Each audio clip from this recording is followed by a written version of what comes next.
कभी कभी कुछ बातें इंसान की समझ से बहुत दूर होती हैं। ऐसी ही बिल्कुल समझ से बाहर थी रानी चित्रा।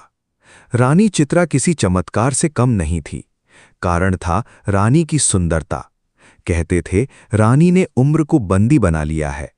रानी 100 वर्ष की हो गई थी, लेकिन अभी भी 25 वर्ष की भांति जवान और खूबसूरत थी। विश्वास के परे था, इसलिए तो लोग चमत्कार कहते थे। रानी एक विशाल साम्राज्य की रानी थी। कहना था कि उसे अमरता का वरदान है।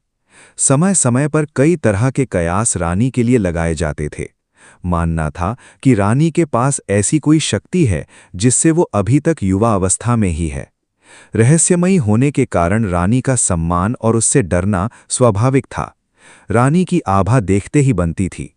भरी सभा में जब वो आती थी तब उसकी सुंदरता को देख लोग आश्चर्य से भर जाते थे। एक विशाल सिंहासन पर वो बैठती थी और स्वर्ण जड़ित वस्त्र। रानी के जूड़े में विशेष गुलाब होते थे। लोगों का मानना था कि वो गुलाब भी नहीं मुरझाते हैं। रानी सुंदर थी और ऊपर से हमेशा जवान रहने वाली। रानी कौन नहीं चाहेगा, इसलिए रानी पर मोहित होने वाले राजकुमारों की कोई कमी नहीं होती थी। लेकिन रानी के ये रहस्य ही नहीं, बल्कि एक रहस्य और था कि अब तक रानी कई बार विवाह कर चुकी है, लेकिन रानी के विवाह ज्यादा नहीं टिकते। पहली रात के बाद ही रानी जिससे भी विवाह करती वो फिर नजर नहीं आता। एक रहस्य से भरी रानी और रानी की इतनी रहस्यमयी बातें पता होने के बाद भी रानी के ऊपर मिटने वालों की कमी नहीं थी। एक अजीब सम्मोहन था जो सबको उसकी ओर खींचता था। जिज्ञासावश ही कई रानी का होना चाहते थे कि आखिर रानी के पास ऐसा क्या है जिससे वो 100 वर्षों बाद भी अभी तक ज्यों की त्यों बनी हुई। पड़ोसी राज्य का एक युवा राजकुमार अब रानी पर मोहित हो गया। रानी को प्रस्ताव दिया कि वो उनसे विवाह करना चाहता है। बड़ा बहादुर था। कई दिनों के बाद उसने ये निर्णय किया था। रानी को मिलने वो सभा में आया। रानी ने कहा कि मुझसे विवाह क्यों करना चाहते हो। राजकुमार ने बोला, ना करने की एक वजह आप बता दीजिए। हमेशा युवा और इतना रहस्य, इसे मैं अपनाना चाहता हूं। रानी ने कहा कि क्या तुम्हें पता है, बड़ी बड़ी बातें करने वाले मर्द पहली रात ही राजमहल छोड़कर भाग जाते हैं। राजकुमार बोला कि वो भागने वालों में से नहीं है।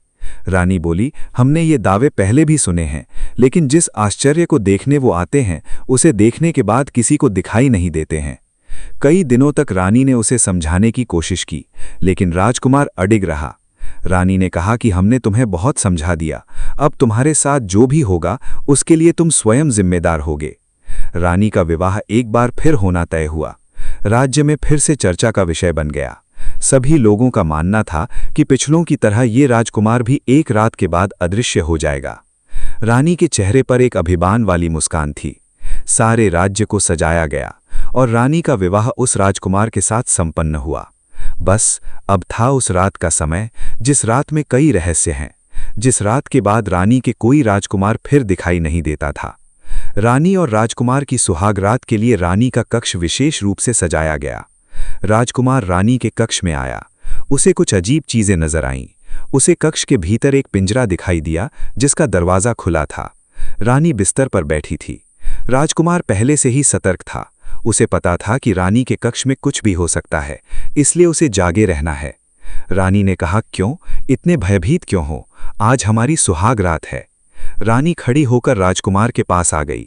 रानी उसे पिंजरे के मुंह के पास ले आई। रानी ने अब राजकुमार की आंखों में देखना शुरू किया। राजकुमार रानी की सुंदरता पर मोहित हो गया, उसकी बड़ी बड़ी आंखों में खो गया। राजकुमार ने रानी के बाल खोलना चाहे, उसके जूड़े को हाथ लगाया और उसमें लगे गुलाब के फूलों को निकालना चाहा। रानी डर गई और तुरंत ही राजकुमार का हाथ पकड़ लिया। रानी को डरते देख राजकुमार रुका, फिर सोचा हो ना हो इसी में कुछ राज है। उसे पता चल गया था कि इन फूलों में कुछ रहस्य है। रानी के मना करने पर वो उस समय रुक गया, लेकिन उसके मन में यही था कि अब उसे इन फूलों को निकालना है। राजकुमार ने रानी को थोड़ी देर सहलाया, फिर एकदम से उसके गुलाब को जूड़े से निकाल दिया। रानी जोर से चिल्लाई, कहा था उसे मत छूना। एक गुलाब निकलते ही रानी कुछ वर्ष अधिक आयु की हो गई। रानी अब गुस्से से लाल हो गई। राजकुमार बोला, अच्छा तो ये है तुम्हारी आयु का रहस्य। अभी एक गुलाब निकला है, अगर पूरे गुलाब को निकाल दिया जाए तो तुम पूरी वृद्ध हो जाओगी। राजकुमार बोला, मैं तुम्हारा पति हूं, मुझे अभी भी तुम बता सकती हो। आखिर ये गुलाब क्या है और तुम्हें कहां से प्राप्त हुए हैं? रानी डरी और राजकुमार के पास आई। बोली कि अगर तुम मुझे ये गुलाब दे दो तो मैं तुम्हें सच बता दूंगी। राजकुमार ने गुलाब दिया और रानी ने गुलाब लेते ही राजकुमार को पिंजरे के अंदर धक्का मारा। पिंजरे में भीतर जाते ही राजकुमार एक गुलाब का फूल बन गया और रानी फिर जोर से हंसते हुए बोली, ले देख ले, तेरे जैसे कितने मैंने गुलाब बनाकर अपने जूड़े में लगा लिए और उनकी आयु भी मुझे मिलने से मैं अभी तक जवान हूं। रानी ने पिंजरे से गुलाब उठाया और अपने जूड़े में लगा लिया। ये पिंजरा है रानी की आयु का रहस्य।